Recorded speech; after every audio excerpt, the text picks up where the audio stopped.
Welcome to Buddha at the Gas Pump. My name is Rick Archer. Buddha at the Gas Pump is an ongoing series of interviews with spiritually awakening people.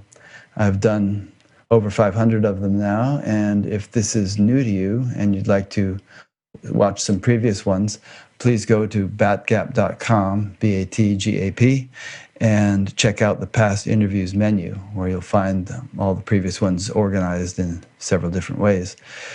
This program is made possible by the support of appreciative listeners and viewers.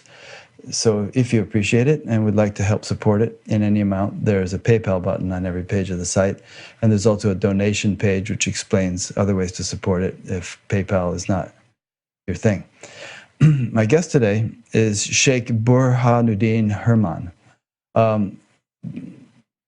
Sheikh Burhanuddin is a contemporary mystic of the ancient Sufi tradition, and he was called to that path at a very young age. And even before he was called to that path, he was a spiritual seeker who went through quite a few things in his search, which we'll be talking about. As a Sufi, he went through classic dervish training, which involved an intense daily practice of meditation and prayers under the direct guidance of his master, accepting his master's instructions for inner and outer life, including raising a family, extreme solitary spiritual retreats, pilgrimages, and regular challenging tests in daily life. He received direct transmission of the Naqshbandi Sufi order, one of the most ancient and authoritative of the 40 existing Sufi orders. I'll skip little bits of this because it's fairly long.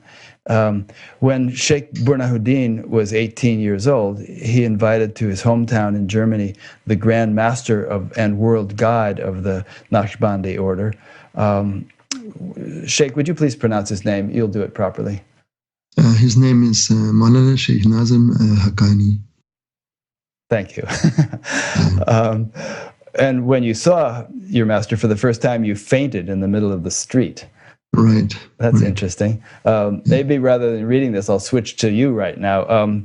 What caused you to faint when you saw your master for the first time? Well, it wasn't planned, to faint.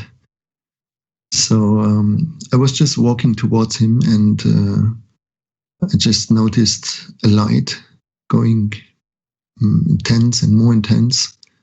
And finally, I just lost consciousness and I fall down. Light was just radiating from him?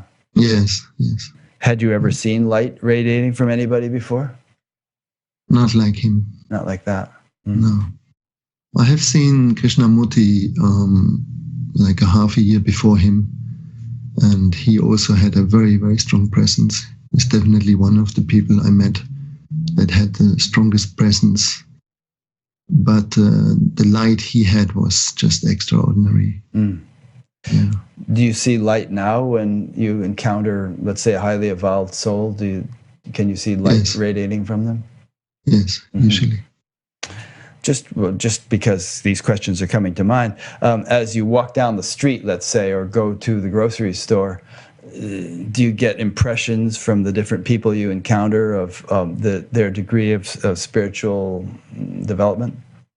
No. I don't look at people like this. Okay, good. The reason I ask that is in part of your bio it says, as a radical lover of the divine, you have an innate capability to convey that longing and are able to read the souls of people, helping them to remember their own origin, destination, and their task on this earth. So I suppose you have to specifically focus in. It doesn't just happen as you walk down the street or ride a bus or something. Right.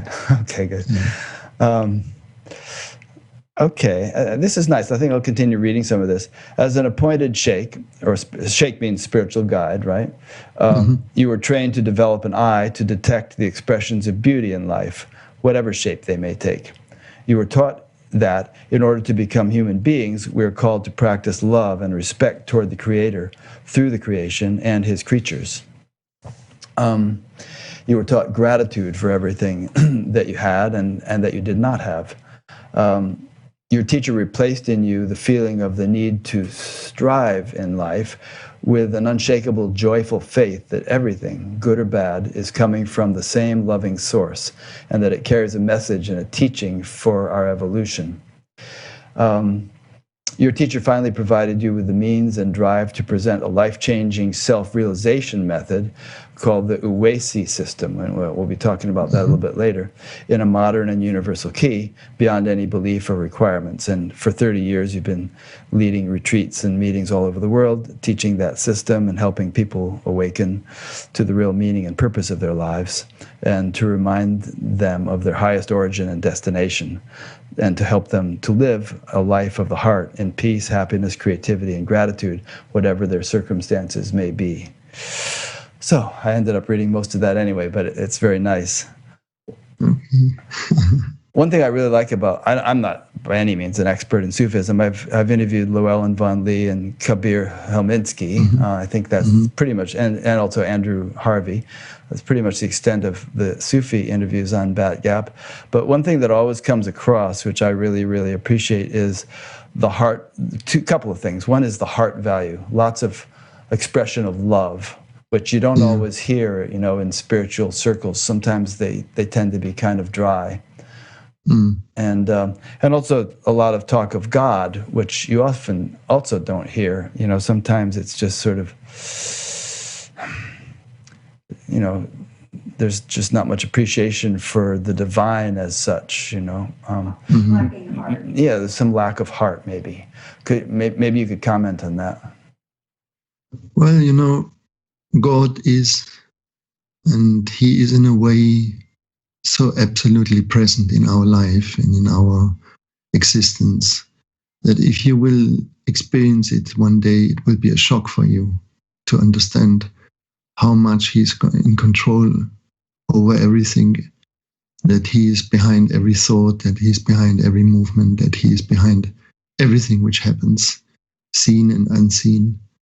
And once you witness that, it also will liberate you from fears, because you see that the source is loving, that the source is supreme intelligent, that it's all powerful and all forgiving.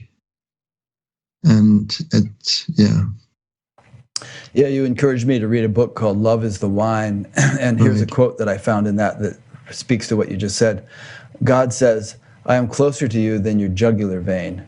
God is that close to you, within you and completely surrounding you. Everything around you is God. You are like a fish in the sea. You cannot see God unless God chooses to be visible to you, and God will become known to you in a way that is different from the experience of anybody else. So you will never be able to convey fully your experience to another. Yeah. Nice. So, since we're talking about God, let's talk about God a little bit more. Obviously, many people in the world don't believe that there is any such thing, and other people in the world believe there is, but they don't think in terms of being able to experience God. They just think this is something I should believe in because I'm told I should. I'll go to hell if I don't believe this. But Sufism, as well as some other traditions, emphasize the importance of direct experience. But the thing is, the first God we create is our mind. And that's the one God we worship. That the mind, we have doubts about everything, but we have never doubt about the quality and the superiority of our mind. So, and the mind is an unstable entity. And so it always lives in a life of where it lacks something, where it is never receiving enough to be in peace. No matter what you have been given, there is always a lack somewhere. And so our prayers go always in this way to the divine, that it says, if you exist, you should take better care of me. You should take better care of this world. You shouldn't allow that all these ugly things happen, and so on and so on. No? So it is impossible, you see, to convince somebody about the existence of the divine. And actually, we don't try to do that. And in the system which has been given to me, it doesn't play a role if you believe or you don't believe. So I don't like to make it a matter of discussion. There is nothing we can win in it. And therefore, you are either called by the divine or not. And how he does that, or how it is happening, this is in his wisdom and his intelligence, and it cannot be granted to anyone. And also, even you are called, it doesn't mean that everything is fine now, but the call means that you are called to make your homework on earth, that you start to work in your life about your unconscious points in you, and that you start to observe yourself, and to allow the truth inside of you to see it. Yeah. Regarding belief in God, I mean, two people could stand outside a restaurant and have an argument about whether the food in there was good or not, and they could starve to death doing that, But the point is, go in the restaurant and eat some, and then you'll settle the argument, That's right. Yeah. Cannot, in Sufism we don't missionary anyone. Right. We do not try to convince people or to argue with people. That is not the way we do it. But we try to invite people. To see for themselves, right? Exactly. Yeah. How did these days, there's a lot of controversy about Islam and all that. And we don't have to dwell on the nature of the controversy. Everyone's aware of it. How did Sufism arise? Did it splinter off from the original Islam, or and what is its relationship to Islam now? Both ways. I mean, how do Sufis regard mainstream Islam, and how mainstream Muslims regard Sufism? First of all, also it's very impossible to talk about Sufism in general and to talk about the Sufis in general. But let's say like this. Most paths of Sufism which exist nowadays are very linked to the Islamic world. And like in every religion, if you follow it, you try to fulfill it with reality, which means you look to the source. So if you look to Jesus and you look to Christianity nowadays, you look to the church, you look to all the churches, they're not necessarily in accordance with the teachings of Jesus or whatever, but all of them, they have a value. I will not dare to say there is no value in that and we don't need them. You see, Osho, for example, was a teacher who talked very geniusly, very brilliantly about things, about religious topics and so on. But what he would have talked if there was no religion, if there was no tradition he could talk about. So the traditions, they have a great value, and you have to understand them of their roots. You have to really comprehend what you are doing if you follow a path, a religious path, and to fulfill it with your truth, with your reality. And then it doesn't matter if you call yourself this or that. First of all, we are human beings, and that is the work we have to learn to become human. We are not yet human. We are killing every day in this planet. We have incredible bad behaviors towards nature. So we need to become human now. This is our common task. And there is no place in arguing which way is better or which way is wrong or what are the mistakes. We have to act now, And I think this is the purpose of the system which has been given to me, that time is running. We are in an urgent situation on many levels. And we just have to find a way to communicate with each other friendly, and our common interest should be towards the truth, the inner truth. Yeah, inner truth. That's a key phrase right there, because a lot of times religions primarily focus on various beliefs and codes of behavior and rituals and things like that. But the mystics of every tradition, focus on some deeper inner experience that is possible to attain. And I presume that that's the primary focus of Sufism. Right. Am I Yes. right? Yeah. Sure. So, what is that inner experience as understood by Sufism, and how does Sufism go about enabling people to access it? Again, that may be a broad question because there are very many different branches of Sufism, but Sufism as you understand and practice it. Well, first of all, you have to understand there is an ego, which is alive in us, and that is the shadow of your real self. Let's call it like that. And once you start to observe yourself with the intention, that is the most important, that you understand what is your intention in life. What is a meaning, why you are alive for yourself, and where you want to go in your life, and where you want to reach also in your life, in inner way spoken, in the inner intention, right? So one general thing is that everyone suffers, everyone lives under a certain confusion, and the path is every spiritual reasons for that confusion. What are the reasons for your pain? Then we go on. We look to anger. We look to sadness. We look to fear, and all those things. To really work it through, and by that way, you learn to know that you are the source of your own fate.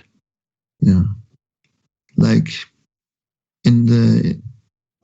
God started a game. We call it the game of La ilaha illallah, the game of one source. And in this game, you have two ways to play it. We call it the multiplayer mode and the single player mode. Sounds like video games. Yeah. We have to find some words now. So in the multiplayer mode, you are in this situation that you look outside of yourself and you say, I cannot be happy because my wife is not recognizing me, for example, or I cannot be happy because I'm very sick, or I cannot be happy because my situation in the flat is not good enough, or I don't have enough money, And this is the multiplayer mode, which means you make circumstances, others responsible for your own inner state, also the outer state. And the single player mode, this is the divine mode, is that you understand you are the source of what is unfolded in your life. What you are is what you attract. And when you can take responsibility on that, when you understand it is like this, that there is no other possibility than this, then you can also act rather than react permanently. And in this acting, there is a power, there is a self-empowerment, there is a happiness, there is a joy. And you have to accept that the truth goes against you in the beginning, especially. So the real self in Sufism is the no self. It's a no self. It's a 0 point. It's not another self. It's just no self. Kind of like shunyata or something in Buddhism, the emptiness thing. Yeah, you could say that in a way. Emptiness is not an easy word, because if someone hears emptiness, you think no one wants to go to emptiness. It doesn't sound so good, yeah. That is not really what you can intend for. So I usually don't talk about emptiness, because the emptiness is a full emptiness. So it becomes ridiculous to talk about emptiness. Yeah. That's a good little phrase there. It's a full emptiness. There's this thing in the Vedic tradition of Purnavada and Shunyavada. Shunyavada means sort of emptiness. Purnavada means fullness, and it's said that that it has both those qualities. In a sense, Right. it's empty of content or concreteness, but it's full of potentiality. Well, we can say it's empty of you. Yeah, it's empty of drama. Yeah, and it is full of bliss. Yeah, nice. Yeah. So how does Sufism help a person shift from multiplayer to single player mode? Is it just by imparting an understanding, or are there some actual practices involved that help to Of course, restructure your thinking? There's many practicings in the system. Usually we start to observe about complaint, that it would be the first work. And in that work of complaint, we suggest to people that they should concentrate on little things. You know? And the little things is what we don't want to look at, you know. Like, give us an example. Well, for example, little thing would be to look at the weather which disturbs you, or the coffee is cold, or the neighbor didn't greet you as you would have wished it, you know. That would be a little thing, you know, for example. Or just to realize how you feel physically inside yourself, you know, just to connect to that. And we do not first talk about the big issues, you know, because in the drama mode we always concentrated on these big things, you know, like my relationship is a disaster, or my profession is a disaster, whatever it is, and we don't go there. We go to the little things first. So if you learn to master the little things, you know, if you can have this capacity to be tolerant and to accept little issues, you know, that the coffee is cold and the weather is not as you like, and it doesn't shake you permanently, it doesn't occupy you permanently, you know, that is a step, you know, that you expand somehow, you become a bit more capable to carry yourself, you know. And then we work ourselves through different subjects, coming to roles and all this stuff. And then in the more advanced points, we go to anger, sadness, fear. Those are the protectors of the ecosystem, the main protectors. And then we have, of course, certain kinds of meditations, certain kinds of singing. Singing is very important. Yeah, we sing a lot. And everyone should follow a good way to eat also. So in the Dervish tradition, we recommend to every man, especially, to be able to cook, that he has to learn to cook. Yeah. So that the little one in him is not so depending, and has to ask his wife always to be his mother, but that he can cook, especially when guests come, that he is able to cook and say, okay, no problem, we cook. And it should be more than just cooking pasta. Pasta, every man can cook, no? Yeah, spaghetti and tomato sauce, no? Every man can cook that. But we like to, that he can create a little more than that. And then to be conscious about what we eat, is very important, We know now by science that the stomach is a second brain and has a lot of input to our moods, to our ways we feel in life. So very important, to learn to cook. That's nice. I would definitely have to do some remedial homework on that. I make a good grilled cheese sandwich and I can bake a potato, but that's about it. Yeah. When I was a kid, I used to make cakes. Okay. No, I like that. That's a. Mm-hmm. Do you do the whirling? Your order? No.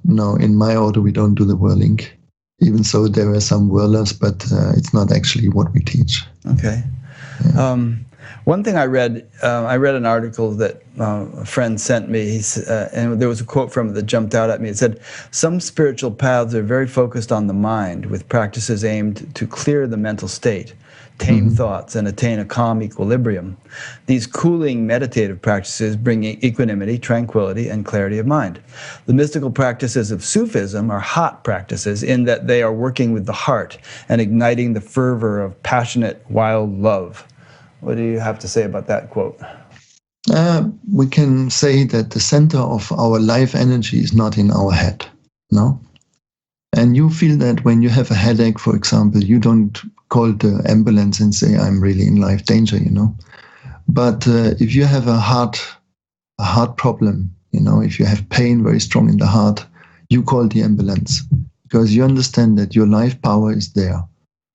And so the heart physical heart, but there is also a spiritual heart, is the thing we concentrate on. And we try to be in connection with this heart, which means to be in connection with life. Yeah. That quote I just read kind of implies that it's a either-or choice between having a quiet, calm mind, equilibrium, or having this sort of wild, fervent love.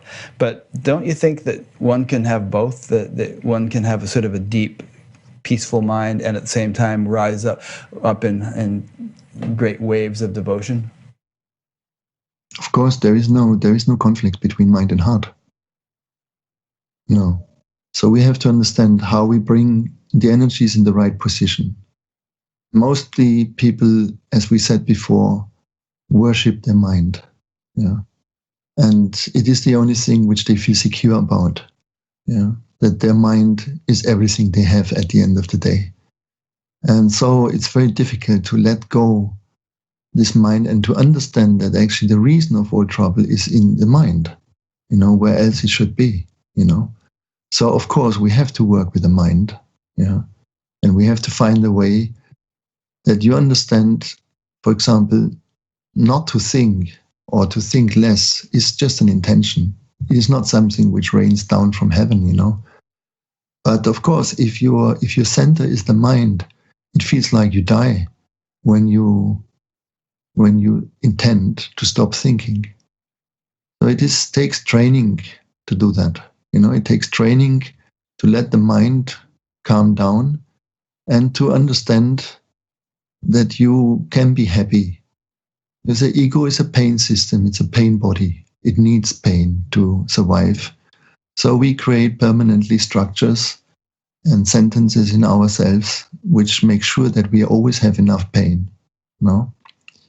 And to become aware that we want to be happy and at the same time we don't want to be happy. This is a very important step. Not to play this game all the time with yourself that you think, oh, I want to be happy, But everything in your life shows that you create situations that produce conflicts. Interesting. That's an interesting comment. Sometimes I get the feeling that people who like to argue on the internet are just trying to keep their ego alive. I know two people in particular who've been fighting with each other for about 20 years in various internet chat groups, pretty much ever since the internet started, and they're still going at it. And it's like there's just this distinct feeling that it sort of aggrandizes or calcifies or concretizes the ego and keeps it alive, Yeah. Well, the internet is a platform which is ideal for the ego to unfold, That is no doubt about that. And I guess part of that fighting is the conviction that, well, I am right and you are wrong. And so it kind of reinforces the sense of duality or separation. Yeah. And whereas, if we could maybe see it from God's perspective, there's all these different, points of view, each of which have their validity in the big picture. Well, we have to accept that in the kernel of ourselves there is this law that I am right. It is a pillar of the ego system, and you cannot think it away. You have to experience your non-importance. You have to go to the 0 point, and that means that you have to calm down your drama. That is not so easy, because everything happens in the drama, and it is the pain machine which we need to make it going on. And that's why we, of course, like to play the multiplayer mode. So one of those fighters in the internet says, as long as he speaks like this, I have to speak like that because I have the truth, So I have to protect people. I have to inform them. I have to clarify things, I'm a fighter for the truth. That's what both of them probably think. So that's why we say in Sufism, the other one is right. That's interesting. Yeah.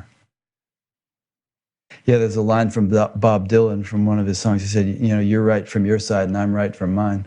Yeah, well, that's nice. Yeah. Yeah. Um,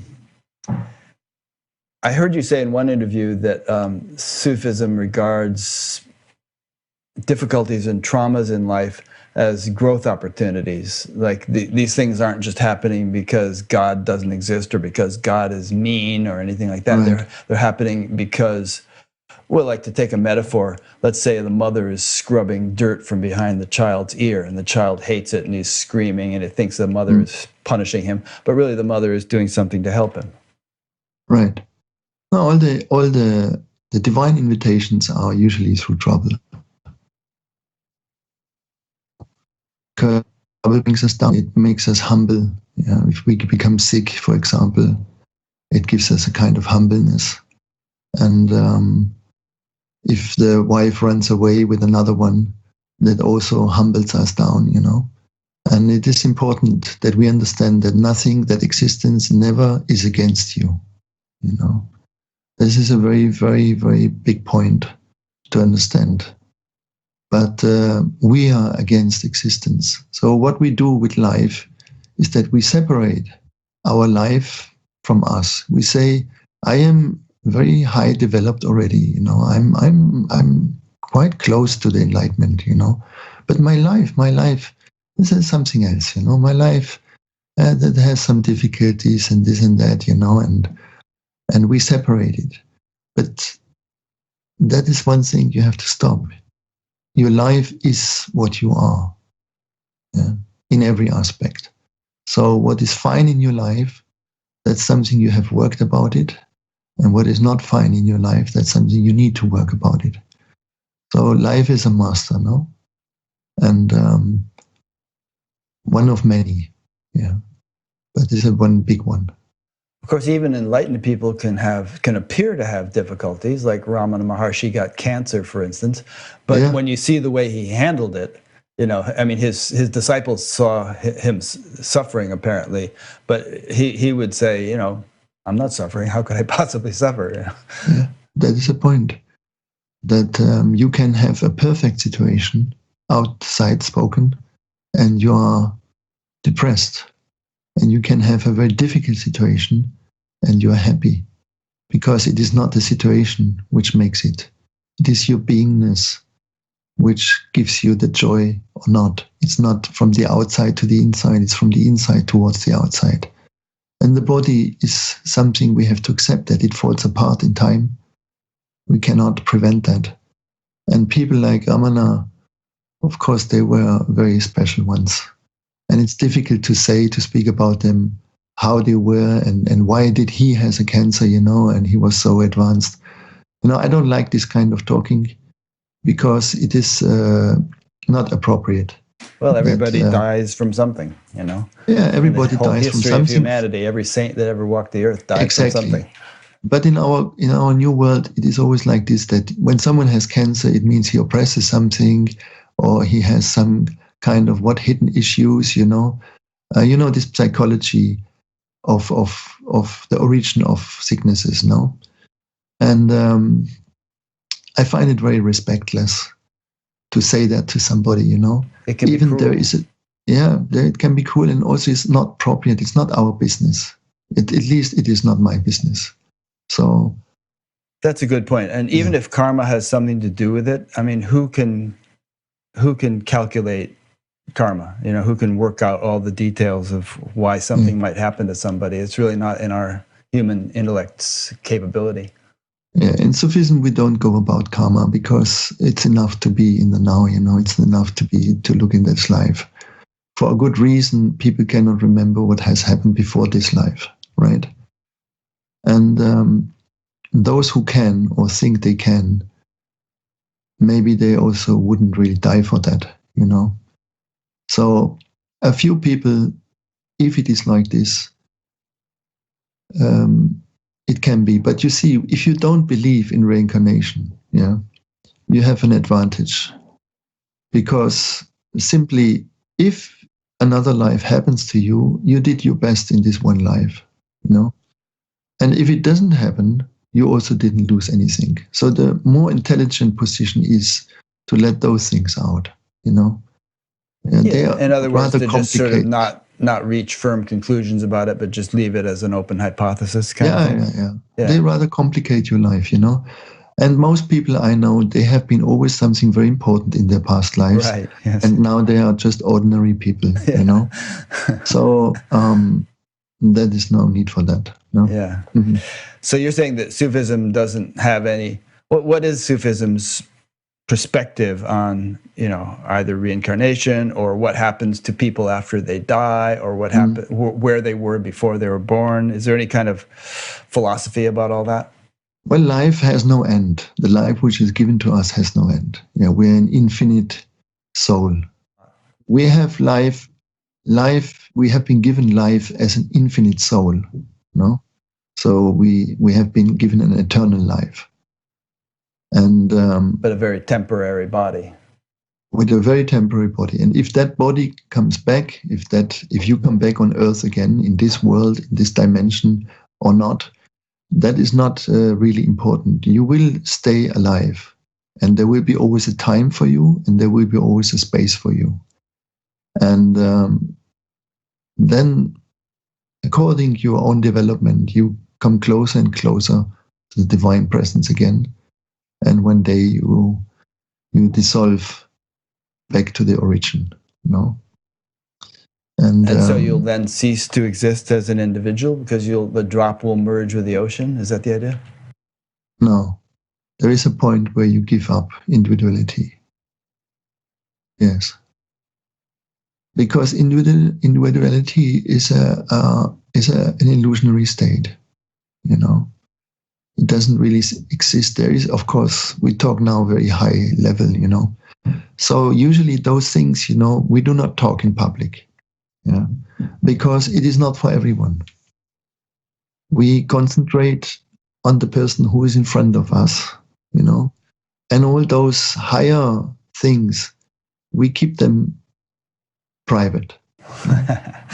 Okay, well, let me just be private between you and I and 6,000 people who will watch this.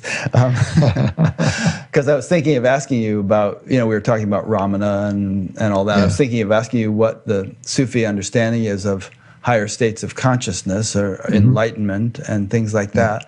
And based upon what you just said, I want to add the question of, can you totally merge with the universal and no longer have any shred of individuality and yet be living in a body? Or if you're living in a body, is there still going to be some remains of individuality in order to function as in a body? Yes. As long as you have a body, this body, there is an I amness. Has to be. And this I amness travels with you as long as you have a body.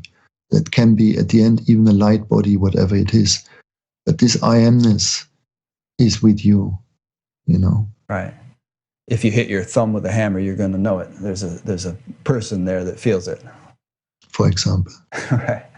Yeah. And how about the idea of higher states of consciousness and enlightenment and all that? Do you have a whole cosmology about that? Sure, there is a cosmology. I don't think it's very different than to other traditions, We have different names, like we start with Nafs al-Amara, which means the critical self, the accusing self, which accuses everything. And then we have Nafs al-Awama as the distinguishing self, which asks himself, what is a higher meaning, for example, in life? Then we have the state of Nafs al-Muhimma, which is the longing self. That is someone who is completely clear about that he has to work in this life, an inner work. Then we have Nafs al-Mutmainna, this is the pacified self, and Nafs al-Kamila, and so on and so on, Higher. So, for instance, you could interpret somebody like Ramana or Papaji or Nisargadatta or something like that, and there would be a Sufi name for the state that they had attained, perhaps. Yes. I see. Sure. Yeah. Okay. And you've been involved in Sufism for 30 years and interacting with probably hundreds and thousands of different people. What kinds of transformations have you seen in all the people that have gotten involved in Sufism? Do you see like huge changes in people's lives and personalities? I have seen, and that's a nice thing. I have seen many changes in people, during the time we are working, and especially in the latest years, there is definitely an increase of awakening going on. Yeah. And also the interest, for example, when I started the work, the usual customers were people who had some drug experiences or some this, some that, coming from meditation, whatever. Now I have just normal housewives with me, I mean, in good respect. Sure, yeah. Or people from very common backgrounds, like so-called normal people, positively normal people. No, I know what you mean. Yeah. And they start to be interested, and that gives me a lot of hope and joy also to see that. Yeah, I think that's happening in all of the systems around the world. Right. Back in the 60s or early 70s, it was the hippies that were getting involved in stuff. Yes. And now you have yoga classes in the local YMCA, and people are, but that leads to the next thing, which is people start getting interested in spirituality in a deeper way, and people from all walks of life. So that leads into a question I was going to ask you, which is that,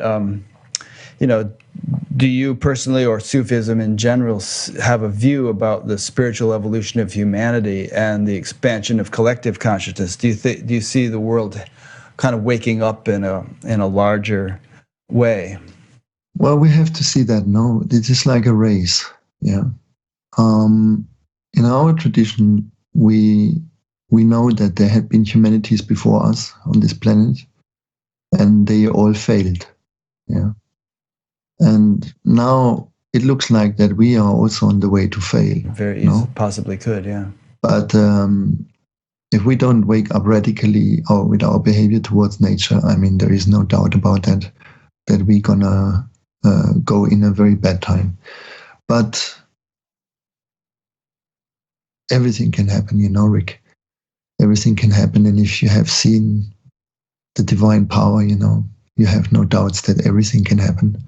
So I would never take hope away from people, but I can also say it is urgent. And this is why we are doing what we are doing, and why I see other people doing what they are doing, And I'm the smallest particle, but I have to try to do the work, Yeah. To become a human, to have a day without conflict. And that's what we have to reach. As a humanity, we have to become humans. And this would be the mission. I agree with you. I feel, and perhaps you feel as well, that this upsurge in interest in spirituality that we're seeing around the world is kind of a response to the severity of the problem, the direness of the situation. And it's not just that humans are thinking, okay, I'll get involved because the world is in bad shape. It's more like the divine is impelling humans to feel that way, to arise in that interest. Yeah, especially in the recent times, I think that people can experience, or do experience, that the pressure increases in their lives, that there is transformations going on, that there is things changing, and we are facing this period now. Yeah, this is clear. Yeah, it's kind of like you were saying earlier when we were, difficult situations are not just God. It's not God being mean to us. It's God trying to wake us up or teach us something. And so maybe that as humanity, we're facing difficulties for that very reason. Yeah. Our life energy is very much locked in our wounds, and that's why we have to start there. We, in our system, for example, the first relationship we look to it is between mother and father, towards mother and father. And that's a very, very important thing, that you come into peace with your mother, with your father, So is there an emphasis on respecting one's parents, as there is? It's not only respecting, it is honoring them. And everyone has to honor his mother for a simple reason, because she has been the door for your existence. And it's not only to respect your mother, but it's to honor your mother and to honor your father as well. and because they have been the door to your existence, to our existence. And just to do this point, that is important, to say thank you, Mama, thank you, Papa. And I don't know if you have children. No, but I was one. But you were one. and yeah. So you had a mother, and maybe you can still feel the stream of love coming from your mother to you. Yeah, you know? I do. And even my father, who was an alcoholic and, kind of a messed up guy. In fact, my mother was in and out of mental hospitals, but and it would have been hard as a child to feel that sort of love and devotion to parents who were so dysfunctional. Although naturally I did love them, but there was a lot of strife in the family. But 50 years later, I look back and the gratitude is much stronger, and I realize they did the best they can. Yes, yeah, that is the point. We do not have to look further than the beginning. That's in the beginning. There is a certain reason why you have chosen your parents as you've chosen them. Yes, I agree. But if you look at yourself now you are a person who does give a lot to people, who does a lot of work for making other people to live a better life or to become more conscious. So something has happened very good in your childhood. That's no doubt. Yeah. Because if you listen to yourself, it could sound like you should be a wreck. Like your mother alcoholic, your father alcoholic, your mother a maniac. How comes that you came out so well? I said that to my mother one time. I said, Mom, I'm really happy with the way my life is going. So whatever you did, you must have done the right thing, and I really appreciate it. And she really enjoyed hearing that. Yeah, and one thing she did is to love you. In all her dysfunctionality, there is something which cannot dysfunction, and that's the love of the mother, because it comes from her soul to your soul. And what happens in the ego mode, is not the most important. Yeah. So that stream is still with you, and you will see it when you come from this world. You may see your mother again, and you will understand that she was always there for you. Well, as I understand it, Sufism is very much about culturing the heart, and it would seem that that would kind of start with your parents, because that's your primary relationship when you're young, and then it would go on it would build upon that platform to other things, your spouse and your children, exactly. and your larger exactly. society, your community, your whole world. But it kind of starts right where you're born. Yeah, that's why it is so important to make the beginning good. Yeah, and to look good at that beginning. That's a beautiful point. Mm-hmm. Now, we haven't. At some point during this conversation, I want to talk about your personal life more and some of the experiences you went through, and I also want to hear some stories about your teacher, because I understand that your teacher was highly revered and remarkable presence in the Sufi world, and I bet there's some interesting stories about them that would that you would enjoy telling and that people would enjoy hearing. So let's do both in the next coming minutes. Talk a bit about your earlier life and background and some of the more significant milestones that you have experienced in your life, and also let's talk about your teacher. We can do it in whichever order you wish. Better you tell me. Okay, let's talk about you first then. Although I'm sure you'd want to put your teacher first. But I heard some interesting stories in your interview with Ian McNay on Conscious TV. And you were a seeker from an early age. You went to India. As you said earlier today, you met Krishnamurti. You were looking for a guru in India. You went through all sorts of things. Talk a little. You read Carlos Castaneda. You practiced some of his stalking technique, walking in the forest. So, touch upon what you consider to be a few of the highlights of your search. That led to your finding Sufism, and you had some kind of powerful personal experiences, some of which almost left you incapable of functioning in the world for quite a while. So let's cover some of those things for starters. Well, I was interested in spirituality in a very, very young age. I was like 7 years old when I can consciously remember it. And with 10, my first book I bought was about Tantra. I had to bring my mother in the bookshop so that the guy would give me the book, And I can't really tell you why it was like this, This is something I can't really give you a reason for it. But it has been always in my life like that.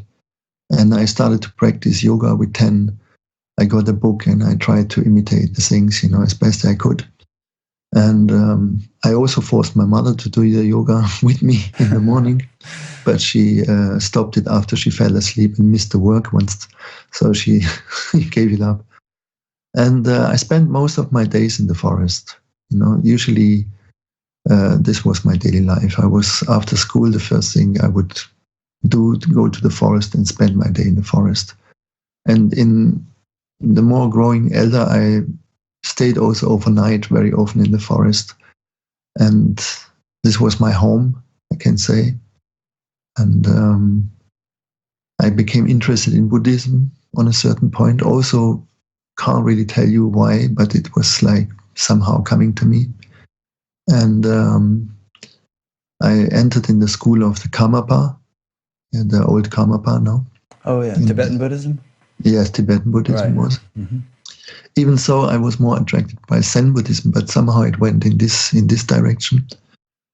And I met a lot of lamas and nice people. In Germany, but or where? In Germany, yeah. Well, okay. I was a child, They would come to visit. Yeah. They came, and then I went there.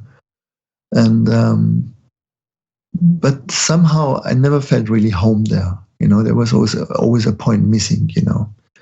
But it was a nice time, and meditations, they were also nice, and yeah. So I have thought always that my master would be more in that direction, like a yogi or a Buddhist, And when he arrived, I was overwhelmed, just simply, I would not ever have considered to enter into Islam, This would have been my last perspective. But it became my first perspective, you see. So far about the mind, And you see, love can change everything in one moment, And in my case, it did, Yeah. And what was this experience you told Ian about being at a waterfall and then experiencing going off into the light and then being told you had to come back and all that? Yeah, I was in India when I was 18 years old, and I lived in the Himalayas. And one day I went for an excursion up in the Himalayas, and there was this waterfall. And somehow I felt that the waterfall would enter inside of me, and I got out of the body, and I moved up. And I came to the divine presence, let's say it. And I said, I want to stay here. I don't want to come back. And the divine said, no, you can't. You can't stay here. You have things to do. And there is people, they need you. And I said, no, there is only my mother. There's nobody else, she will take it, I was somehow, I don't know why I said that, but I tried to argue, However, there was no way, and I got sent back in the body. How long were you out of the body? Well, it's difficult to say, Hard but to say. Some hours maybe. It's difficult to say. Could be also less. I don't want to exaggerate, Sure. It's difficult, really difficult to say time. But yeah, I think it was maybe 2 hours or something like this. And after that, I went into 3 months of silence, and which was good. There in the Himalayas? It was a good experience. Yes, there in the Himalayas. And I was communicating with my friend who was with me by little notes, And to come out of this silence was a very difficult thing, in fact. And I would have actually liked to stay inside, but it was stressful, on a certain point for the environment, and I wouldn't want to run around with a sign, you know, that says I'm in silence or something like this.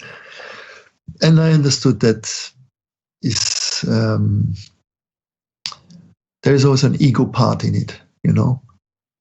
And so I was saying, come back to be normal. And in other words, that's the what I ego did. part would be, well, I am the unusual yogi who stays in silence, and aren't I special? That kind of ego thing. Not only this, but to force people to It deal with you. inconveniences others, yeah. Yes, that is an ego part, you know. And somehow in me it was this thought, you know, that I was now in the silence, you know. I learned to enjoy silence, and it's fine now, you know. And now I'm just be with people, you know, normally. Yeah. You know?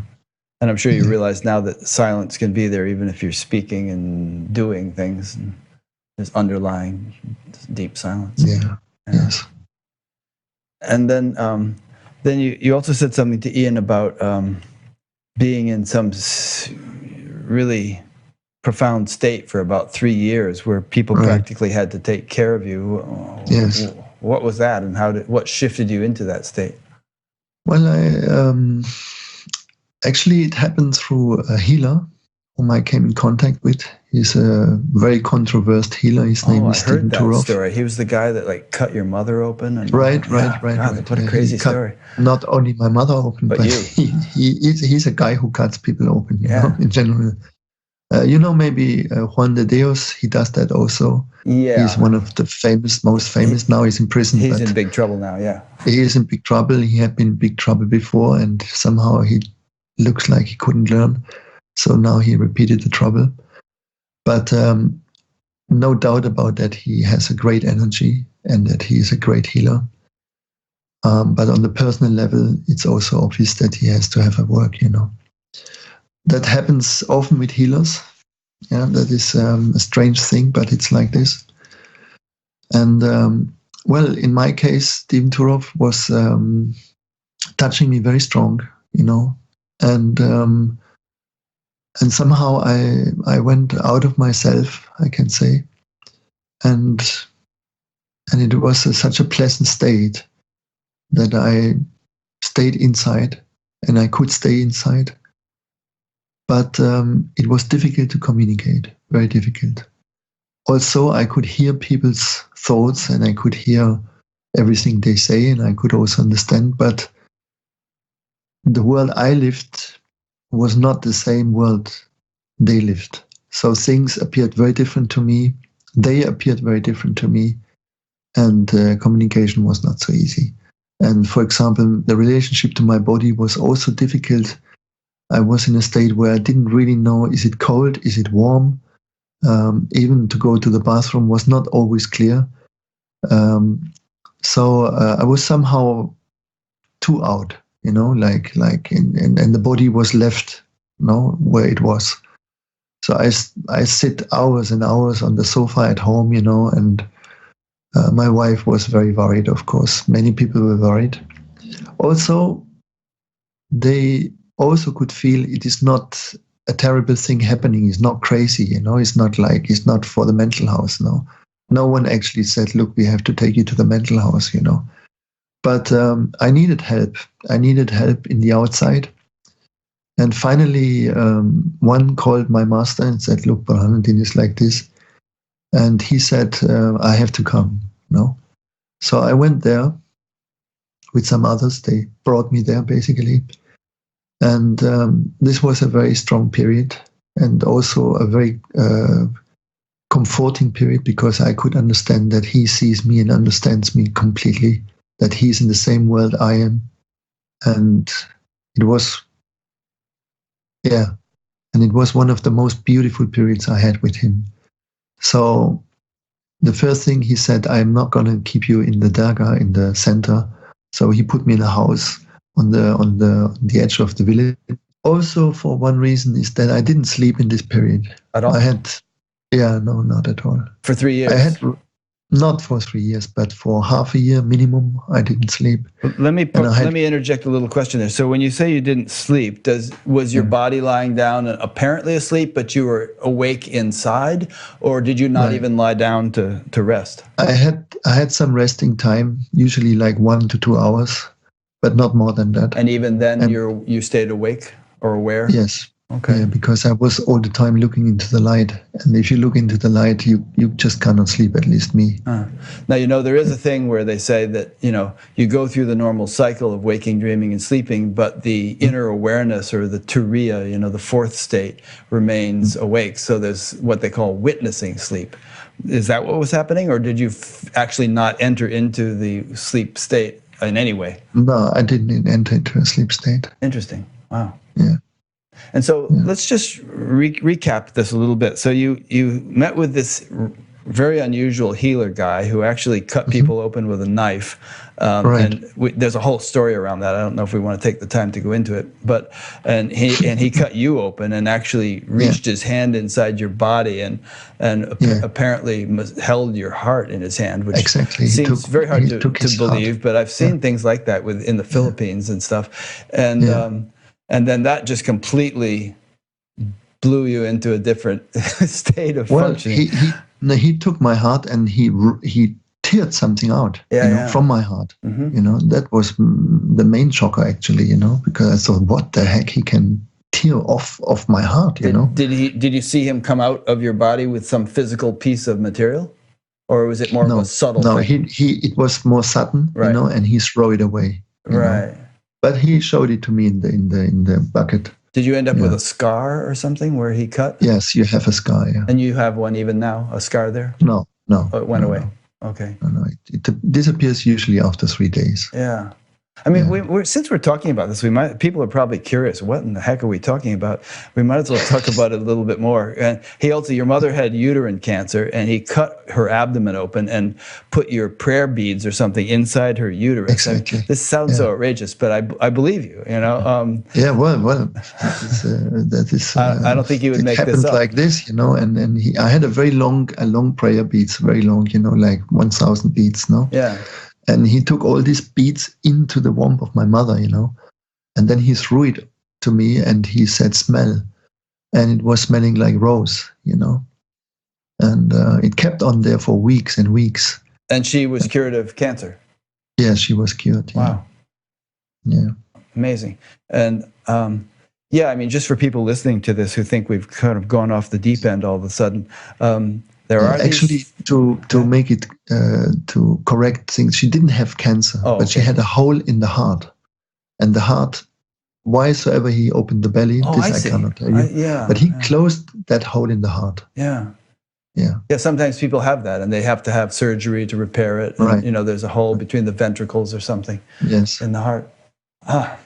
It's wild. But there are these things. I mean, when I was in the Philippines for 9 months, and there are all these healers in the Philippines who do something similar, and there were a bunch of doctors with me, and I went once or twice just to watch it, but the doctors went for several months and stood around the table every day and watched these people closely, and were convinced that they were actually somehow reaching into people's bodies and pulling things out. Yeah, you have to experience it yourself, I mean, if someone comes inside with the arm inside your body, you understand it. You feel it like that, It's not something you have to think of, It is very clear. Is this person still alive?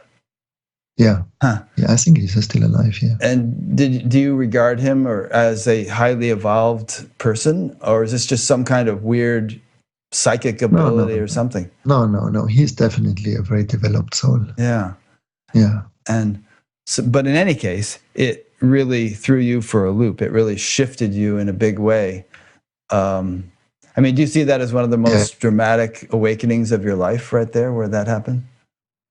It was a very strong one, yeah. Yeah. The first one, yeah. And it took you 3 years to set you into a state.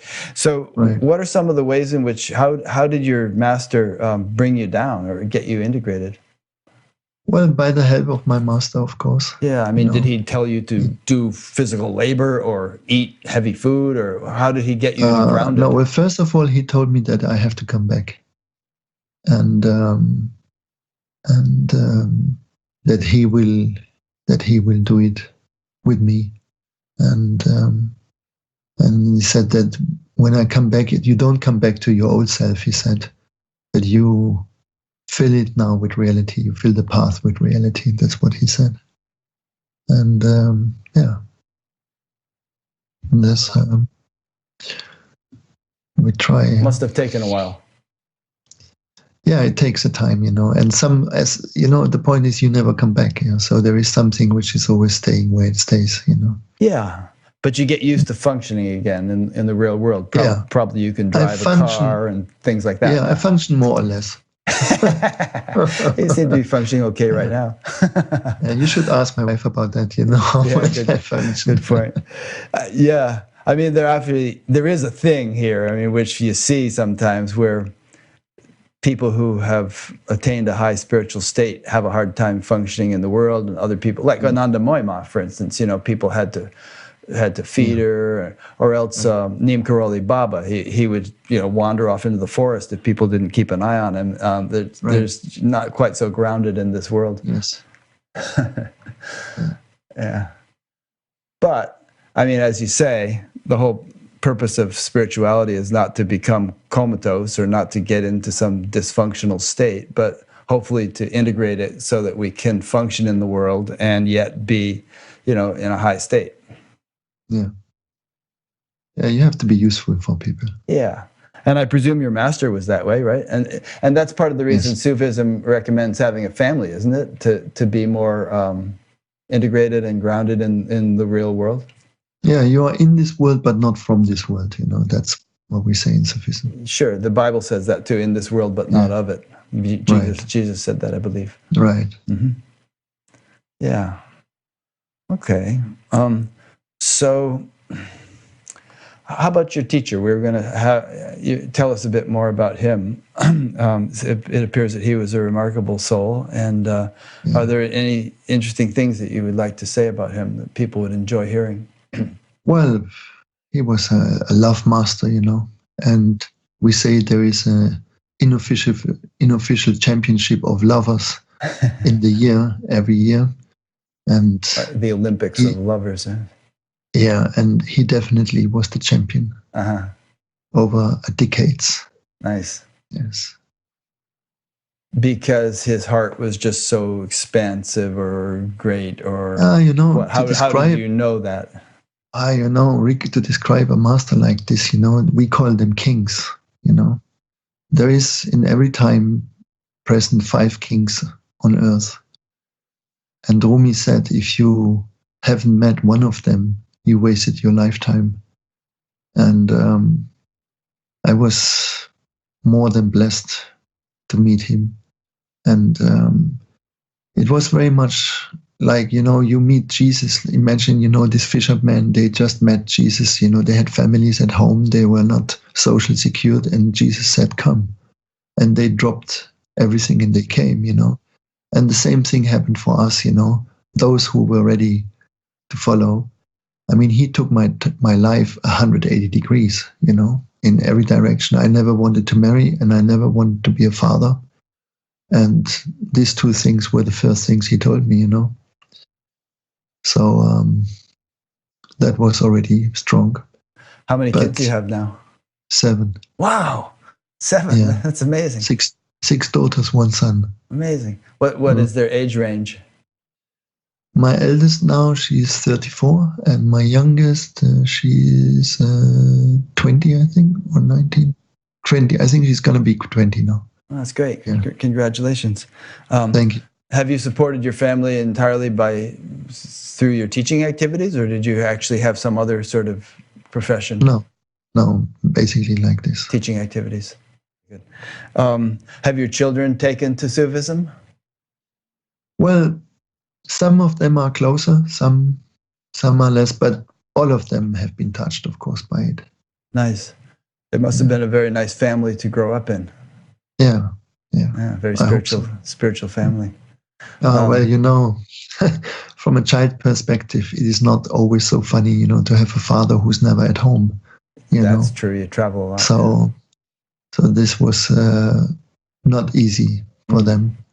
And now they're elder and it makes it easier. But there were times it was not easy. Yeah. There's a verse in the Bhagavad Gita about the blessing of being born in a pure and illustrious family. And then it says if you're really special, if you're really fortunate, you'll be born in a family of yogis, although it's much more difficult to attain such a birth. But anyway, that's kind of what your children have done, I think. Been born in a blessed family. They have to see this interview, they will like it. You can, yes. My friend in England, who named Fred, who sent some questions in, asked me to ask you about Khidr, Khidr, who he said was sort of like a Mahavatar Babaji kind of figure, an advanced, eternally youthful spiritual being who appears to certain individuals. So I guess that's something in the Sufi or Islamic tradition, this person? Yeah, there is, in our tradition, there is some people on earth, they are immortal, and Khidr alayhi salam belongs to them. And Khidr means the green one. Green, like a frog, green. Okay. Yeah, like a leaf. Like a leaf, or whatever. And because when he appears, he taints everything with green color. Everything appears green. That's how you realize that he's coming. Yeah. And like Babaji, he's one of these beings that are said to. Is he said to sort of look over humanity and guide its destiny and kind of like an ascended master sort of thing? Yeah, well, this is again difficult to describe. There is souls and souls, and some are very, very, very high souls. You would rather call them gods than just human beings. And they exist, and they are with us. They look after you, after me, after everyone, really. And they are great souls with different names and different traditions. And they keep their work as long as it is commanded on them now. Have you ever encountered one? I have encountered 2 times the presence of Khidr alayhi salam. Yeah. But, was it a visual experience or more just a feeling of presence? No, it was a visual experience also. Oh. Do you mind talking about it? Well, in general, I don't like too much talking about myself, and especially about what I have seen or what I have experienced, Well, don't think that it's about you, though. Let's pretend it's not about you. It's about this being that, you saw. Yeah, so as I told you before, when he comes, you will experience green everywhere. Everything is tainted with that color, And it is a very joyful, very, very joyful thing to be with him because he's, of course, in a very high state. And always when you meet a person who is up, who is really up, they're very generous and they take you to their state, and they take things away from you. Sadnesses, for example, anger, can happen. It depends how much can be taken away, because not everything can be taken, because you need those things to work. You need those things to develop yourself. So there is not a process possible where someone brings you from very unconscious being. There is not this possibility that you come from unconsciousness, total unconsciousness, to the highest consciousness, that in a jump. That's not possible. Yeah. And also some God isn't going to come along and do all the work for you. You have to sort of do your own work. Yeah, that's part of the game. No, you must do your game. Yeah. Huh. I wonder if there's more I should ask you about that. You seem like it's a private experience and you don't want to talk about it too much. And I understand that, because some things are just very tender and intimate and it feels gross to bring them out in words. Am I right? No, the thing is, look, what I experience is not going to be necessarily your experience. Good point. So you do not benefit really from experiences of others, because you see the truth is not veiled. The veil is not on the truth. The veil is on you. So that's why you can hear the truth of 1,000 masters, and it doesn't unveil you. Because you have to find your own truth, and to find your own truth, you have to drop all the knowledge which you have read, which it has been given to you from outside, and it must become your knowledge.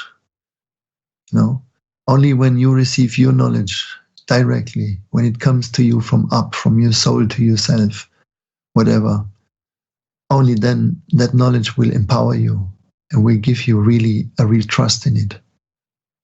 Yeah, no, it's well put. It has to be a living experience. It has to be your experience. I think the reason we like these stories of saints and sages and, enlightened beings is that it inspires us. It gives people a vision of possibilities. Oh, one could actually rise to this state, or such beings actually exist. And if it encourages somebody, I'm very happy. Yeah, that's the thing. Yeah. It gives one sort of a goal to shoot for, maybe, and at the same time, it also gives you a feeling that the world is full of mystery and beauty and blessings that we don't see on the evening news. Right. Yeah. Okay. So for people who wanted to get involved with Sufism, either as you teach it or in any form, firstly, does that mean that they are becoming a Muslim? I understand that there are many Western Sufi groups that have nothing to do with Islam and say that any connection to Islam is irrelevant to Sufism. And secondly, what impact is that going to have on their own cultural heritage? Could you be a Christian, for instance, and at the same time be a Sufi? Yes. You see, there is no force in the path. So you cannot force somebody into a religion, That's not a very wise thing to do. And everything comes by itself. Usually when you love someone, you will follow him, no matter what he is or what he does. Like you did. But, you didn't think you were going to be a Sufi, and then here you are. Exactly. And but for example, in our tradition, there is also a Hindu line, Like, for example, Irina Tweedy, you have heard maybe about her. Sure. She followed a Naqshbandi teacher, which is the same tradition. But there was a grandmaster in our chain, and he one day said that we open it also for the Hindus, So that's the same training, it's the same knowledge, it's the same everything, but he told them to keep their Hindu beliefs or Hindu rituals, whatever, the social life as Hindus, but practicing the Sufi methods, And So let's say someone's listening to this and they live in New Jersey or Iowa or any place. And I like Iowa. Iowa, yeah, that's where I live. Yeah, it sounds nice. Yeah, it's pretty nice. It's really hot here right now. But let's say they get inspired to become a Sufi. What practical steps do they take to get involved? I understand there's something called Dhikr, Dhikr, right. And there's prayer and fasting and spiritual retreats and all these different things. But someone lives out here. How do they get involved? Can they do it online, or do they have to find a group someplace? I'm sure there's something in Chicago or whatever. It is better to be with a group, It makes it easier. The most important is to find the sheikh, That is the main thing, But in the Oasis system, that's the thing I teach. It is free of all of those, You don't have to be in a group. You don't have to follow a master. You do the work, which is described as self-observation about certain topics. You do a certain singing practice. You do a certain meditation practice. And that would be the beginning, So theoretically, you could learn that stuff online and then get a few of your friends, and then you have a little group. Yeah, for example. Okay. And is there some kind of network of sheikhs so that if you want to find one, you could, look it up or get in touch with you and you would say, oh, yes, there's one in Kansas City or there's one here or there? Yeah, there is a divine network and it functions through your heart. You just make a prayer. Yeah, that you say, God, I really need a guide. Yeah, and I would like to be guided in that path. Please open something to me. Yeah, there's that saying, when the student is ready, the master appears. I'm sure you've heard that. Yes. Yeah. And I think it is the truth. Yeah. Yeah. Okay. A question came in. Let's see. This is from Kaif, Kaif in New Delhi, India. Mm-hmm. He asks, can you please talk about your experience of listening to or being with J. Krishnamurti? Well, I met him when he was very old and very sick already in Switzerland. And I think he was, or something. Yes, he had Parkinson. And that was the most impressive thing because he came up on stage and he tried to correct his microphone, the position of his microphone. And he was trembling, really, really trembling. And the people wanted to come to help him. And then he made a move with the hands to say, no, don't come. He closed his eyes, and for some seconds he was able to bring the how you call it, the tremors down, and he could manage to fix the position of his microphone. And Parkinson, it is absolutely impossible to control the tremor, consciously. But he did it, and that was really, really powerful to see that. And we were I think it was 3,000 people in a tent. It was in a tent in Switzerland, in Salem. And I was in a very ideal position, I can say, to look at him. Yeah, so not too far, not too close. So it was really, really nice. And the silence he produced was really impressive. I mean, the awareness, the attention, he created, this focus, this concentration, this was really, really impressive. And he was a very sympathetic person, very lovely person, really. Yeah, great man, no doubt. Yeah. It's nice to have been able to meet him. Yeah. I read an article that someone sent me about Sufism, and it said that there are 7 main points to consider. And mm-hmm. I don't know if you would, if all branches of Sufism would recognize these points, but each of them is interesting, and I thought you might like to comment on them. The first is, I'll just read them one by one, you can comment. The first mm-hmm. is surrender to love. Okay. I wouldn't agree with that. Simply because if I say to you, love now for the next 24 hours, everyone, yeah. Yeah. Can you do that?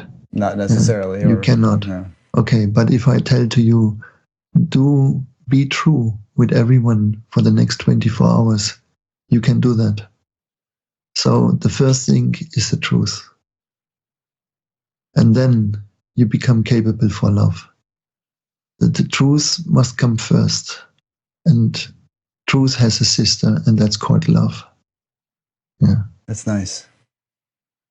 Yeah, I mean, there's stories in the Vedic tradition about people who spoke the truth so much, so assuredly, that it got to the point where anything they said had to come true, because it was like reality conformed to their words rather than the other way around, because they were so consistent in telling the truth. Right, and it is the one attribute everyone is born with, You can always speak the truth. It doesn't matter if you're angry, envy, proud, depressed, or whatever. But the truth is always available to you at any moment of your life. And how about qualifying that a little bit to say that you should speak the sweet truth? I mean, there was a story about Winston Churchill where he was at a party and he came up to some woman and said, "Ma'am, I can't do the English accent, but you're the ugliest woman I've ever seen." And and she said, "Mr. Churchill, you're drunk." And he said, "Yes, I am, but in the morning I'll be sober, yet you'll still be the ugliest woman I've ever seen." Well, there is a truth of the ego, yeah. And if you are very identified with the ego structure, then you think this is the truth. And in that truth, you usually make others responsible, no, for your condition. And then there is a truth of the heart, no? And that is a truth which doesn't complain about others or accuse others, no? Or speak And sees unkindly you. to them, even if there might be something true about it. Exactly. And tries to respect others and to be friendly. Churchill could maybe say things we cannot. Yeah? So some people can and some people cannot. He also enjoyed cigars, which I don't think you and I do. The second point on that list is chanting the divine name. And I know you're a musician. You actually have a musical group that you play with. Yeah. And so I presume that chanting and singing is an important part of your path. Yeah. As a musician, I'm doing a lot of things, but in the Oasis system, the singing is mainly what we try to, or how I introduce it is through Drupad. I don't know if you have heard about Drupad singing. Yeah, it's an Indian style of music, it is right? the oldest school of singing in the world, let's say, no? And I used to have some recordings in my music collection of Drupad, yeah. And I'm honored to be a student of a very famous and very known teacher. His name is Ustadji Wasifuddin Degar. And the Drupad is a very universal approach to explore your voice, no? Because usually when we hear our voice for the first time recorded, no, we think this is absolutely horror, no? Yeah, we say this cannot be true. This is not my voice. This cannot be how I sound to others, no? And to become friendly with your own voice is a very important point, no? So singing, this kind of singing, is a kind of meditation also, and it's very liberating. Yeah. And it's a rather universal practice. I mean, Right. The Indians have their bhajans, and the Christians have their hymns, and there's something about it which I think stirs up the heart, stirs up devotion. And of course, Sufism also has their own styles, like Qawwali music, for example. I don't know if you know Nusrat Fateh Ali Khan. Oh yeah. Yeah, so that's a Sufi music, There's a very classic Sufi music in all the Pakistan, India, all those areas. That is the main Sufi music. Huh. Seems like a lot of the great sitar players were Muslim, like Ali Akbar Khan and. Well, actually, most of the great classical players, musicians, are Muslims. Yeah. Yeah, there's that tabla player, he's the best in the world. What's his name? Zakir Hussain. Exactly, right. He's fantastic. Yeah. And most of them are also in Sufism. Interesting. Yeah. That's a nice thing. Yeah, it's nice to know. Right. A third point on this list was working with your dreams, and it says that the ancient Sufis turned to their dreams for guidance, clarity, and wisdom. It was an important tool to help them on their spiritual path. The Sufi tradition has a well-developed philosophical psychology, which includes dream interpretation. So, do you concur with that? Yes. On a certain point, it can become important, but not in the beginning. Certain stage later on. Yeah. And so when it does become important, why is it important, and how do you work with it? Well, because it is called symbolic thinking. In the dreams you have kind of symbolic thinking, no? And to translate that into your daily life, that can help. So Siggy Jung, for example, was working with those things. In Sufism, we have different categories of dreams. We distinguish different categories. Yeah. So the higher categories, they are important to tell to the sheikh so that he can say something to you about it. Yeah. I've had some dreams in my life which didn't seem like dreams because they were so profound. It was more like more like the innocence of sleep enabled me to enter into experiences which I wouldn't have been able to do in the waking state. Do you relate to that in terms of having? Look, everyone. Yeah, go ahead. Everyone has experienced in his life a set of dreams, which he can remember them very, very clearly, even in high age. Doesn't matter. And those dreams, they have been messages, of course, to you. Yeah, they are invitations, divine invitations, because God has His ways how to call you or how to invite you, and sometimes it happens through dreams. Then there is teachings through dreams. Yeah. You're more open in a way. Right. Yeah. Right. Yeah. Interesting. Okay, the fourth point on this list is entering into devotion and service, and to remember God and to serve others. The true practice of devotion is service. In India, they call it seva. If you wish to serve the beloved, you must serve others. In selfless service, we begin to see ourselves clearly. The rough ego starts to be smooth, and we learn humility, tenderness, and love. Well, servanthood, of course, is a big part. No, I mean, the highest spiritual state is a servant. What else it should be, Yeah.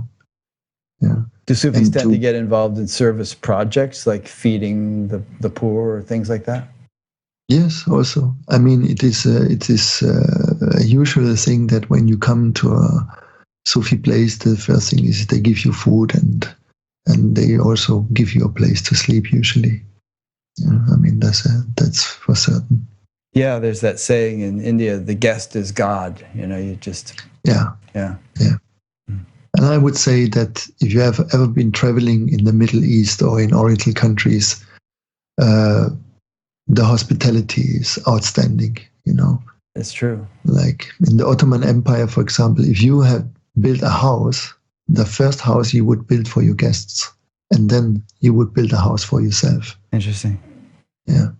I also experienced that. I was a traveling meditation teacher for several years, and I always loved the Jewish mothers. They were just they were like, oh, you're like I was their son, and they kept giving me food and making sure I was comfortable. There's something in that tradition that was very very nourishing. Yeah. The fifth point on this list was Rumi, the importance of Rumi. And I think Rumi is the most popular poet in America. I've heard that, or in the West, which is interesting because he lived hundreds of years ago. So for those who aren't familiar with Rumi, do you want to say a few words about his importance and who he was? Well, Rumi was a sheikh. No, he was a master, Sufi master. And he also was a scholar. Yeah, that many people don't know that. He was a scholar in Islamic law, and that was his main function in the beginning. But then when he met his master, his second master, Shamsuddin Tabriz, then his career went very down as a scholar. But, because he was so heart-oriented and less intellectual, is that why? Well, Shams Tabriz was a very radical master. He was a Qalandar, probably, which means he's a wandering dervish. Like, you can compare it to a sadhu in the Indian world. And he was a guy who was not taking much consideration about the sensitivity of his audience. No, so he would go very strong and very straight into things. He would say controversial things. Very strong, yes. Yeah.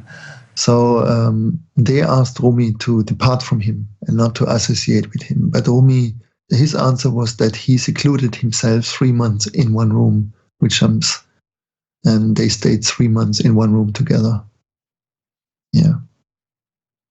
So he gave up every official profession, and he completely dropped his normal life, which he had before, being with his sheikh. Well, there's a saying that which is closest to truth lasts longest, and Rumi has certainly lasted. And I've never been much of an appreciator of poetry, but having listened to several hours of Rumi over the past week, while I was cutting the grass and doing things. I was listening on my headphones. I thought, wow, I could really relate to it. It really moved me. Yeah. Beautiful. No, poetry is they say if the Quran was not having been revealed, they would have taken the Masnavi as a guidance. The writings of Rumi? Yes. Yeah. I have a couple more points here to read on that 7-point list, but our friend from New Delhi asks another question here. We might as well interject it. Okay. He says, if this is not too intrusive, would you like to talk about the reason why Sufi teachers, including yourself, often dress and appear in a certain way, such as having a beard, a cap, a fez, it's called, and so on? Does this have a spiritual significance, or is it more of just part of the culture of the Islamic civilization? It is an expression of love, Respect the one for you the love, tradition. You just want to look like him. You want to look like the beloved one. And that's why you see all the traditions, they're closed very, very similar. No? Yeah. And because the beloved one is one. Yeah. So when you visit, if you would visit a king, would you come in the dress you have now, for example? No, I Maybe dress not. up nicely, Exactly. So we are living in the presence of the king. So therefore, we dress like we are in the presence of the king. Yeah, so it's a sign of respect, you could say. Yes. Yeah. And it's certainly not unique to Sufism. I mean, in every tradition, there's a certain, you can recognize a rabbi or a Zen monk or anything. Yeah. You can also recognize a baker and a policeman, Good point. Yeah. It is your dress which defines you in a certain point and gives an expression to what you want to express. So the Sufis, they want to express their love and their respect, their consciousness that a king exists. Yeah. I once heard Maharishi Mahesh Yogi say that he was talking about monks, and he was saying that in a way their attire protects them because it reminds them that they're a monk, and it reminds other people that they're a monk, and so it sort of helps them to behave as a monk should behave. Whereas if they just went around in regular clothing, they might sort of be less aware of that role that they're playing. Yeah. And with the beard, it's very easy. Also, a lion has his hair, no, and that has to be like that. In my case, I'm lazy. I don't feel like shaving it. No, it's okay. It's okay. Here's a question from Laura in Monmouth, Oregon. Laura asks, can you speak on fear or anxiety as it relates to awakening? For those that have experienced awakenings over the years, but are now in long periods of fear and anxiety, can you please offer advice on how best to work with this arising? Blessings. Thank you. Okay, this is a good question because it's a practical question, And so we have to understand that fear is a protector. Yeah, it's an ego protector. And usually it's not easy to start with fear, So the first thing is that whenever you have something which you don't like, as a feeling, as an emotion, like fear, usually we don't like.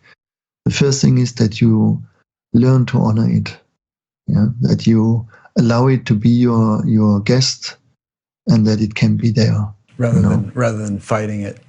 Yes, rather than fighting. So that's the first thing. So when the fear comes, whatever it is, you don't try to avoid it, as much as you can. Okay, and if you run into a panic attack, let's say, while you are watching your fear, then you stop it, But the thing is first that you observe the fear, no? You just observe it and you allow it to be there, as much as possible. And you just look into it. And when you look at something clearly, it shrinks. It will somehow, it's like you look into fog. Let's say fear is a kind of fog. And if you keep on looking to the fog, the moment comes that the sun goes stronger and stronger, and the fog will disappear, and you see the light.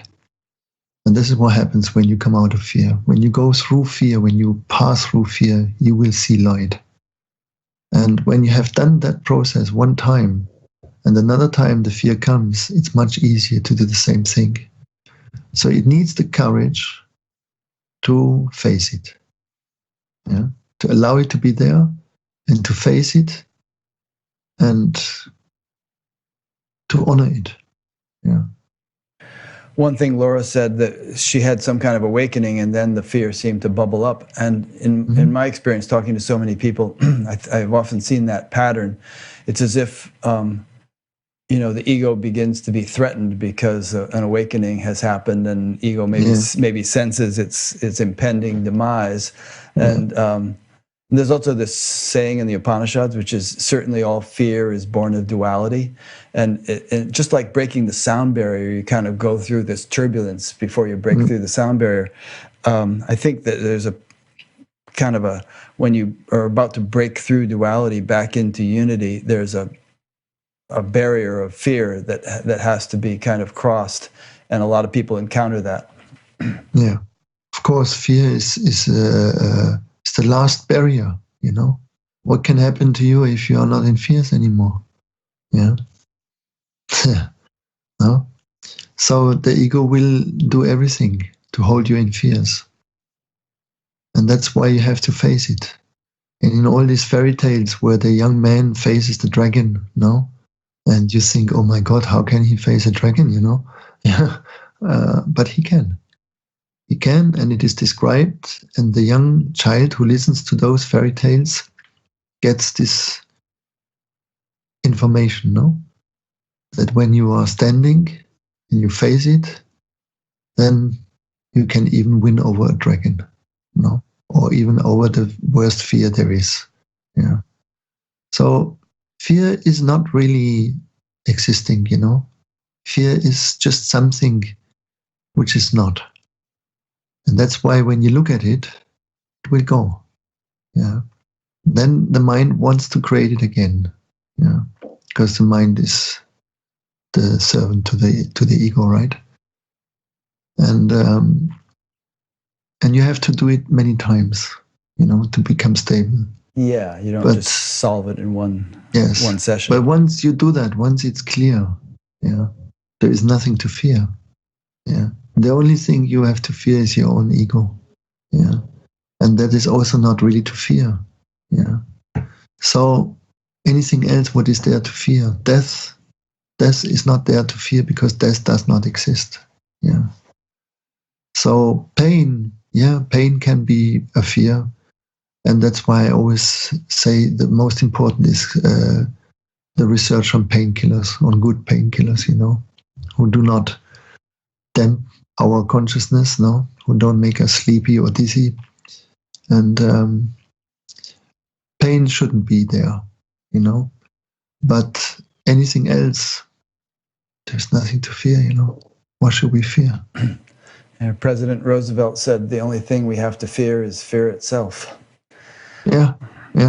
Now, when you mentioned painkillers just now, are you talking about pharmaceuticals, or are you talking about spiritual painkillers in a way that... No, in the physical level, when you have pain, that can be very strong, sometimes.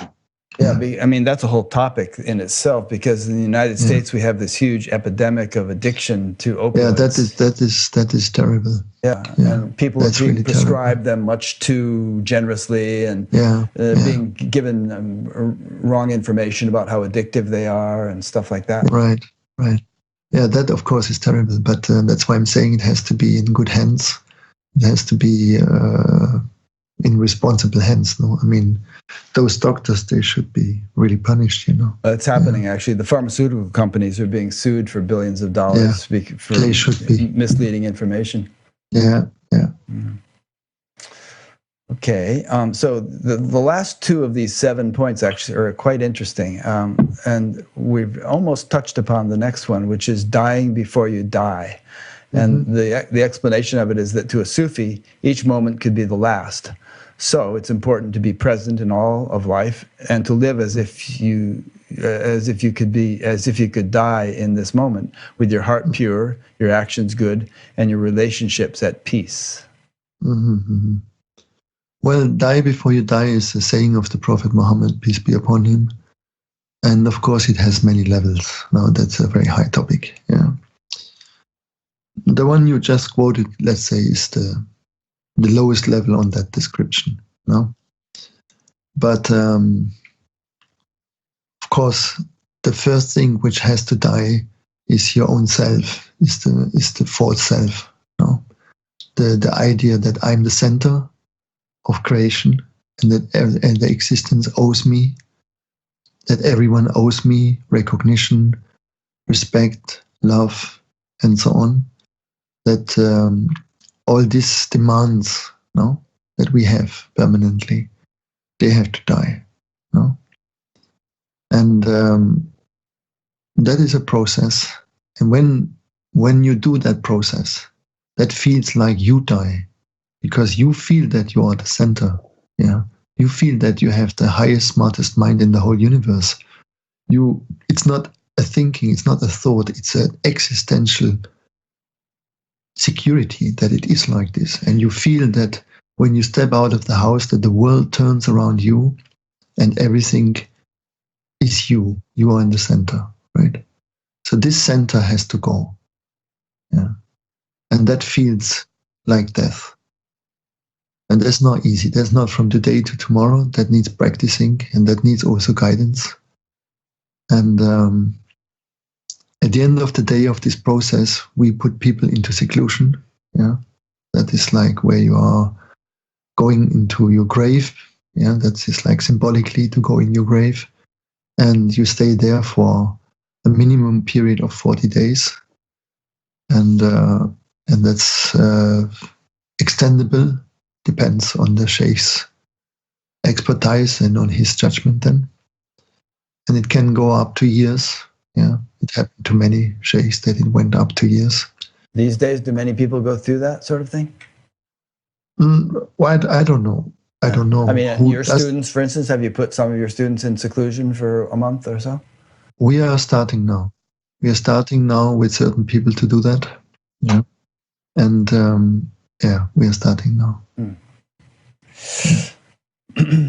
To me, that phrase "die before you die," I mean, it brings to mind the quality of surrender, because when you die, you don't have any choice in the matter. You know, you pretty much have to surrender to the process. You can fight all you want, but you're still going to die. So, you know, if we sort of have an attitude of surrender, perhaps then. Yeah. Yeah, of course, surrendering is an easy word to say and not so easy to do, right? Because what we have to let go first is the mind, you see. Yeah. And it is the only security we have. Yeah. It's the absolutely only pillar we really believe in it. Yeah. And to let go that is not so easy. That means that you have experienced before some other states where you can relate to, you know. Otherwise, you go in the mental house, you know. We throw someone into that.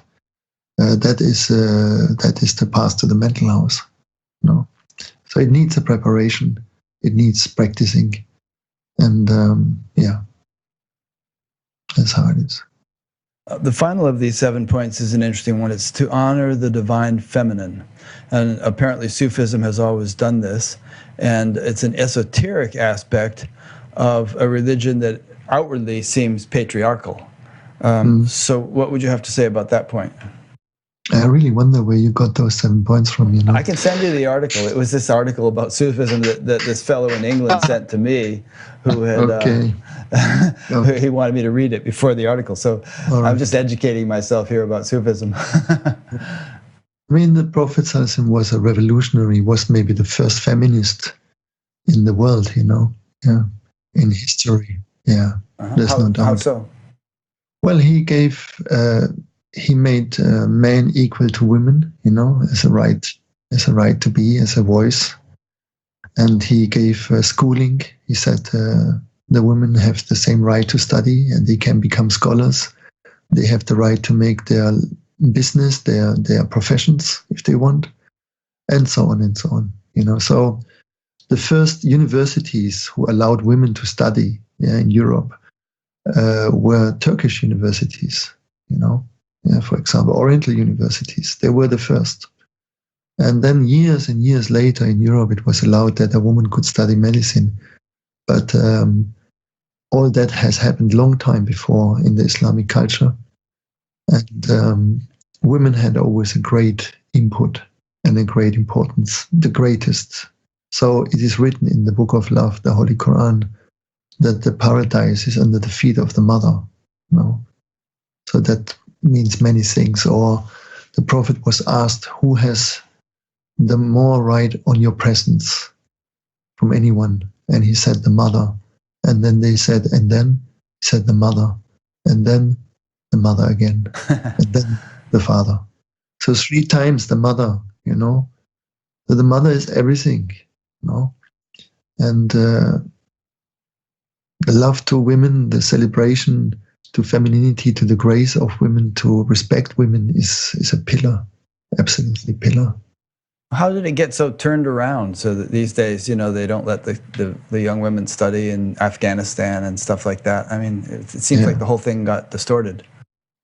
Well, how it came that the Christian culture developed atomic bombs and threw them on others, There's many how came in this world, many how came questions, but we do not look to that, We look to ourselves. So I can ask myself, how did I end up where I am now, Yeah, with 6 daughters.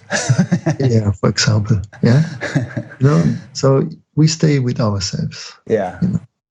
Yeah. Yeah, I mean, every tradition gets distorted, and there are parts of it do. Whatever. It always happens. Yeah. Yeah. Sure. I mean, so many horrible things have been done in the name of a beautiful thing. Traditions that started out so beautiful. Right. A question came in from Omar in the United Arab Emirates. Omar asks, what is one teaching that you think is essential to awakening? A teaching that one can stay with all day, like Ramana taught self-inquiry. What equivalent would the Sufis teach? Thank you. Very good question. Thank you, Omar. This is a good question. Thankfulness. Yeah, that's the first thing you have to practice.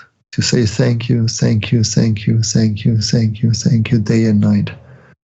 And even you don't feel it all, it's good to say it, and it will have a very, very strong impact on you. Many times people ask me, what is the most powerful mantra you could give me? And usually I say thank you. That is the first thing. If you can say thank you, God, that's fine. But if God is conflictive for you, then no need to say that. So just say thank you for everything, Thank you in the morning to your mirror. Thank you to your people who are around you. Thank you that you can see, that you can hear, that you can smell. If you don't know what to say thank you, put 3 things on a white paper that you are certain to say thank you, then add another 3 in the next day and another 3 in the next day, and so on, and read it every day out. That is very, very important, because the ego lives in this consciousness, it lacks something, and that's why it complains permanently. It wakes up with a no. It says, no, it's not enough. It's not yet enough. And the heart says, yes, it is. It is all there. It is enough. So we have to give power to the heart. Thank you opens the power of the heart. Very, very powerful. So that should be his practicing. Okay, good. So to culture a feeling of gratitude. Right. Yeah. Day and night. For the past, for your present, for your future, for your mother, for your father, for your president, for your country, for the air you breathe, for the coffee you drink, for everything. You say thank you. And how about for your car accident, or your cancer, or your child dies, or how do you maintain that attitude if something difficult happens? Well, we have to distinguish things. That doesn't mean that you can be happy with everything, Like when your child dies, that's not something you can be happy for it, And so you don't say thank you that my child dies, but you can come in peace with it, And on a certain point, you understand that when someone who you love dies, there's always a very big lesson for us. Yeah. The first one is that nothing is permanent here. Yeah. So we come, we go. And our people we love, they come and go as well. Therefore, at the end, also thank you for that. But of course, when someone comes and says, my daughter just died 2 days ago, I'm not going to say anything, okay, you're not going to say thank you, It's not appropriate, But you don't have to go to the most tragic things in your life, and start to want to embrace those, Go with the things you can be easy with, and step by step, you understand that everything is coming to you for a good reason. Yeah. There's a story of a Chinese farmer. I just happened to reread this yesterday where, right. You know that story? That's a Sufi story. Is it a Sufi story? You want to tell it? Why don't you tell it rather than me? No, you tell it. You speak better. Well, you fill in the gaps if I'm leaving some gaps. If you make a mistake. Okay, so the farmer had this beautiful horse, and one day the horse escaped, and the neighbors came and said, "Oh, it's so terrible, the horse escaped." And he said, "Oh, not necessarily. We'll see." And so then after a few days, the horse comes back, and it brings another beautiful mare horse with it. And the neighbors came and said, "Oh, what a blessing! You got this extra horse." And he said, "Well, we'll see." And so then after a while, the son is riding the new horse, trying to train it, and he falls off and breaks his leg. And the neighbors come and say, "Oh, this is terrible. Your son broke his leg." And the farmer says, "We'll see." And so then a war breaks out, and all the young men are recruited to join the army. And but the son isn't recruited because he limps because he broke his leg. And and many of the people who got recruited ended up dying. So we just never know what's going to happen, or what the implications are of anything that happens. Yes. Yeah. That's good to know. That's a nice Sufi story. Yeah, it's a good one. Yeah. Everything God does is for the best. There's a whole other story about that, where this minister was always saying everything God does is for the best, and he ends up, I'll try to cut it short, but he ends up getting thrown in jail, and it seems like a terrible thing, but it turns out if he hadn't been in jail, he would have gone on this hunting expedition with the king, and he would have been taken as a human sacrifice, but it wasn't because he was in jail. So all these great stories. Okay, so thank you. So you have a website, no doubt, and I'll be linking to that from batgap.com. And if people go there, what will they find that they can? They find some information there, and they find the calendar, what I'm doing. They find some nice stories. For example, that story maybe also I think is there. And they find just a way to contact, let's say, And do you have some like webinars or something online so that they can work with you even from a different location? Not yet. Not yet. Okay, planning to do that? No.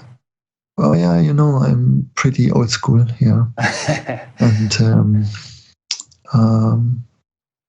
And I like also that people make effort, If something is precious, you go, where's the source, So do you travel around, or would they have to come to Germany? I travel usually 2 times around the world in a year, so they have quite a chance to see me close to them. Okay, good. So your whole schedule will be on there and all. It's on there. Yes. Good. Yes. Okay, great. Maybe in the future we may do a webinar, because now it's 2019 and we have to sacrifice romanticism also sometimes. Yeah, get your 20-year-old daughter to help set it up. Exactly. Yeah. She's always saying to me, Yeah. Yeah, good. All right. Well, it's really been a delight to meet you and spend a couple hours talking with you. I really appreciate the opportunity. Thank you very much, also, Rick. Very nice to meet you. And best wishes for all of you and for your platform also, and for your wonderful work that you do. I'm very thankful to you also. Well, thanks, and I'm thankful to be able to do it. It's a privilege to be able to do this. I really appreciate it. Yeah, thank you very much. I hope we can meet in this lifetime also in person. That would be wonderful, Yes, that would be really wonderful. I'll keep it in mind. Maybe we'll have the opportunity. Okay. Rick, thank you very much, and thank you to the team behind you also. Yes, And, it's quite a team. Irene and then various other yes. people that you can see on the website. Right. Volunteers page. Yeah. Thanks to all of them. Before you disconnect, I just want to make a couple of concluding remarks. I've been speaking with Sheikh Burhanuddin Herman, and I'll be linking to his website as always. You have a few books that I could link to, but they all seem to be in Italian. Do you have anything in English? Not yet. Not yet. Okay. Let me know in the future if you do, and I can update the page. Yeah. And as listeners will know, this is an ongoing series. If you would like to be notified of future interviews, subscribe to this YouTube channel. And also, you could come to the website, batgap.com, and subscribe to an email notification thing. And while you're there, check out what else is on the website, and you'll see a number of things that you may find of interest. So thank you for listening or watching, and we'll see you for the next one. And thanks once again, Sheikh Burhanuddin. Thank you very much. All the best to you. Thank you very much. Yeah, thank you. Okay, see you.